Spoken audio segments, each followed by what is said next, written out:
اور انہیں کہا کہ تمہارے نبی کہاں ہیں؟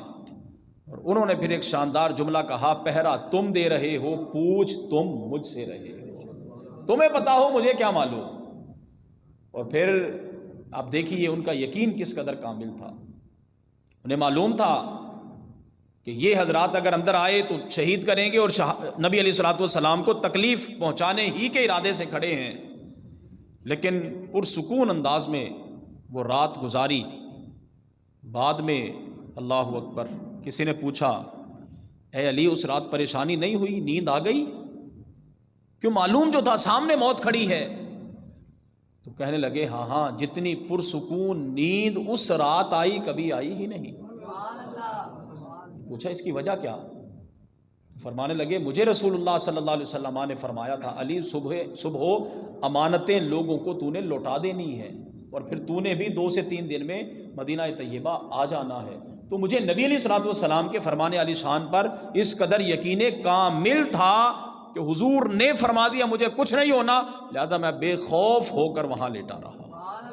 اور پھر نبی علیہ الصلوۃ والسلام کے تشریف لے جانے کے بعد بھی نہیں ایسا ہی ہوا کہ جناب مولا علی شیر خدا صبح اٹھے، اگلے دن جس کی امانت تھی اسے لوٹائی، اور پھر 1 سے 2-3 دن کے اندر آپ مکہ مکرمہ سے ہجرت فرما کر مدینہ طیبہ تشریف لے گئے۔ دیگر لوگ کفار راستہ روکتے تھے، آپ کا راستہ بھی کسی نے نہیں روکا۔ یہ وہ کلمات، یہ وہ الفاظ مبارکہ جو رسول اللہ صلی اللہ علیہ وسلم نے اپنی زبان مبارکہ سے ادا فرمائے تھے۔ نبی علیہ الصلوۃ والسلام سے محبت کرنے والی شخصیت جناب مولا علی شیر خدا رضی اللہ تعالیٰ عنہ ایک مرتبہ مسجد کے اندر، مسجد نبوی میں کچے فرش پر لیٹے ہوئے تھے۔ رسول اللہ صلی اللہ علیہ وسلم تشریف لائے، دیکھا کہ آپ کے جسم مبارک پر کچھ مٹی لگی ہوئی ہے، تو آپ نے ارشاد فرمایا قم یا ابا تراب، اے ابو تراب کھڑا ہو۔ تو پھر اس دن سے ہی آپ کی یہ کنیت مشہور ہوئی۔ ابو تراب کا معنی مٹی والا، کہ جسم پر کچھ مٹی کے ذرات لگے ہوئے تھے، اے مٹی والے کھڑا ہو۔ تو اگر جناب مولا علی شیر خدا رضی اللہ تعالیٰ عنہ سے کوئی شخص آپ کی کنیت پوچھتا تو آپ خوش ہو کر وہی بیان فرماتے جو رسول اللہ صلی اللہ علیہ وسلم کے زبان مبارک سے نکلی۔ نبی علیہ الصلوۃ والسلام تشریف فرما ہے، وقت اسی طرح گزر رہا ہے، نبی علیہ الصلوۃ والسلام سے محبت کرنے والی شخصیات آپ کے ارد گرد موجود ہیں، اور جناب مولا علی شیر خدا رضی اللہ تعالیٰ عنہ کے شان میں قرآن کریم کی بہت ساری آیات نازل ہوئی۔ یقیناً جو کوئی شخص اپنے آپ کو اللہ اور اس کے رسول کے تابع کر دیتا ہے، جب کوئی شخص اپنی خواہشات کو پیچھے رکھ کر اللہ اور اس کے رسول صلی اللہ علیہ وسلم کے فرامین علی شان کو مقدم رکھتا ہے، تو پھر اللہ تبارک و تعالیٰ بھی اس بندے سے محبت فرماتا ہے۔ اللہ تعالیٰ ہی نہیں، اللہ کے رسول صلی اللہ علیہ وسلم بھی پھر اس بندے سے محبت فرماتے ہیں۔ بہت سارے مقامات پر ایسا ہوا کہ جب نبی علیہ الصلوۃ والسلام کی ان سے محبت اس عروج کو پہنچی کہ سارے زمانے نے دیکھا۔ ایک غزوہ ہے، نبی علیہ الصلوۃ والسلام مدینہ طیبہ سے باہر تشریف لا رہے ہیں، تو رسول اللہ صلی اللہ علیہ وسلم نے جناب مولا علی شیر خدا رضی اللہ تعالیٰ عنہ کو حکم دیا کہ آپ یہاں مدینہ طیبہ میں رہ کر بچوں اور خواتین کی حفاظت کریں۔ جناب مولا علی شیر خدا رضی اللہ تعالیٰ عنہ عرض کرتے ہیں، یا رسول اللہ صلی اللہ علیہ وسلم، آپ مجھے بچوں اور خواتین پر نگران بنا کر جا رہے ہیں، میری تو خواہش یہ تھی کہ میں آپ کے ساتھ میدان جہاد میں جاتا، جنگ کرتا۔ تو رسول اللہ صلی اللہ علیہ وسلم کا فرمان علی شان، اللہ اکبر، اے علی کیا تو اس بات پر راضی نہیں کہ تیری مثال اسی طرح ہو کہ جس طرح جناب ہارون کی موسیٰ کے ساتھ مناسبت اور مثال ہے؟ اللہ اکبر، کہ جس طرح جناب موسیٰ علیہ الصلوۃ والسلام طور پر تشریف لے جاتے ہوئے اپنا نائب اور خلیفہ جناب حضرت ہارون کو بنا کر گئے تھے، تو اسی طرح میں تجھے مدینہ طیبہ پر اپنا نائب اور اپنا خلیفہ بنا کر جا رہا ہوں۔ ہاں، لیکن صرف فرق یہ ہے کہ وہ چونکہ نبی تھے، میرے بعد نبی کوئی نہیں آیا۔ اسی طرح مشہور زمانہ واقعہ، مکہ مکرمہ سے ہجرت فرما کر جب مدینہ طیبہ صحابہ اکرام رضوان اللہ علیہم اجمعین آئے، تو رسول اللہ صلی اللہ علیہ وسلم نے تمام صحابہ میں باہم مواخات قائم فرما دی، بھائی چارہ قائم فرما دیا، ایک کو دوسرے کا بھائی بنا دیا۔ جناب مولا علی شیر خدا رضی اللہ تعالیٰ عنہ اس وقت موجود نہیں تھے۔ بعد میں آپ کو پتا چلا کہ رسول اللہ صلی اللہ علیہ وسلم نے تو مواخات قائم فرما دی ہے۔ تو آپ روتے ہوئے نبی علیہ السلام کی خدمت اقدس میں حاضر ہوئے، عرض کرنے لگے یا رسول اللہ صلی اللہ علیہ وسلم، آپ نے فلاں کو فلاں کا بھائی، فلاں کو فلاں کا بھائی بنا دیا، اور حضور آپ نے مجھے کسی کا بھائی بنایا ہی نہیں۔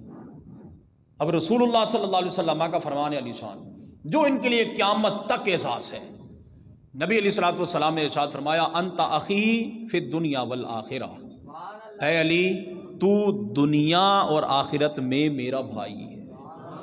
باقیوں کو جو بھائی اور مواخات قائم فرمائے وہ باہم ظاہری دنیاوی اعتبار سے، لیکن اے علی یاد رکھ تو دنیا میں بھی میرا بھائی اور آخرت میں بھی میرا بھائی۔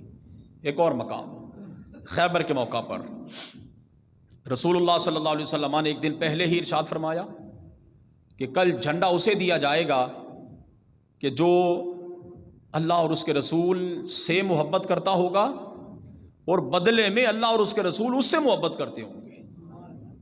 اور نبی علیہ الصلوۃ والسلام نے یہ بھی بشارت پہلے ہی عطا فرما دی کہ اللہ تعالیٰ اس کے ہاتھ پر خیبر کو فتح بھی فرما دے گا۔ سارے صحابہ جتنے موجود تھے ہر ایک اپنے دل کے اندر یہ خواہش لیے ہوئے بیٹھے ہیں، رات گزر رہی ہے کہ کاش کہ صبح جھنڈا ہمیں مل جائے، کاش کہ صبح جھنڈا، کیوں رضامندی کی سند جناب رسول کریم صلی اللہ علیہ وسلم کی طرف سے عطا ہو گئی کہ نبی علیہ الصلوۃ والسلام نے بشارت عطا فرما دی کہ وہ شخص اللہ اور اس کے رسول سے محبت کرتا ہے، اللہ اور اس کے رسول اس سے محبت کرتے ہیں۔ رات گزری بڑی بے چینی کے عالم میں، سارے حضرات صبح منتظر تھے کہ دیکھیں کس کے نام قرآن نکلتا ہے۔ صبح جب ہوئی رسول اللہ صلی اللہ علیہ وسلم نے ارشاد فرمایا علی کہاں ہے؟ عرض کیا گیا یا رسول اللہ صلی اللہ علیہ وسلم ان کی آنکھوں میں کوئی تکلیف ہے، وہ یہاں موجود نہیں ہے۔ ارشاد فرمایا انہیں لایا جائے۔ تو جناب مولا علی شیر خدا رضی اللہ تعالیٰ عنہ کو جب رسول اللہ صلی اللہ علیہ وسلم کی بارگاہ اقدس میں لایا گیا، آپ کی آنکھوں میں کچھ تکلیف تھی۔ اللہ اکبر! تو رسول اللہ صلی اللہ علیہ وسلم نے جناب مولا علی شیر خدا رضی اللہ تعالیٰ عنہ کی آنکھوں میں اپنا مبارک لعاب دہن ڈالا۔ اب آپ پھر دوبارہ پلٹیے بچپن کی طرف کہ سب سے پہلی خوراک جناب مولا علی کے شکم مبارک میں کون سی گئی؟ جناب رسول اللہ صلی اللہ علیہ وسلم کا لعاب دہن۔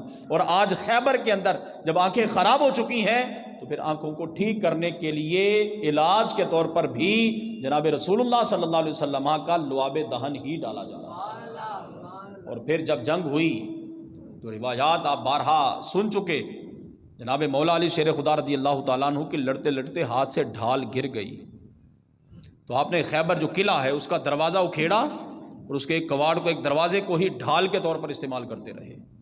جب تک جنگ جاری رہی آپ لڑتے رہے۔ جب جنگ سے فارغ ہوئے پروردگار عالم نے مسلمانوں کو فتح بھی عطا فرمائی، اور پھر جب آپ نے اس دروازے کو پھینکا اور رکھا تو پھر بعد میں 40 حضرات نے، کتنے حضرات؟ 40 حضرات نے اس دروازے کو مل کر بھی اٹھانا چاہا تو اس کو ہلا نہیں سکے تھے۔ یہ طاقت پروردگار عالم نے جناب مولا علی شیر خدا رضی اللہ تعالیٰ عنہ کو عطا فرمائی تھی۔ اللہ اکبر! اسی لیے پھر میرے امام نے بڑا خوبصورت ایک جملہ کہا، شیر شمشیر زن شاہ خیبر شکن، شیر شمشیر زن شاہ خیبر شکن، پرتوے دست قدرت پہ لاکھوں سلام، کہ ان کے ہاتھ کے اندر طاقت اور قوت جو پروردگار عالم نے عطا فرمائی تھی یقیناً وہ بہت کم لوگوں کو نصیب ہوئی ہے۔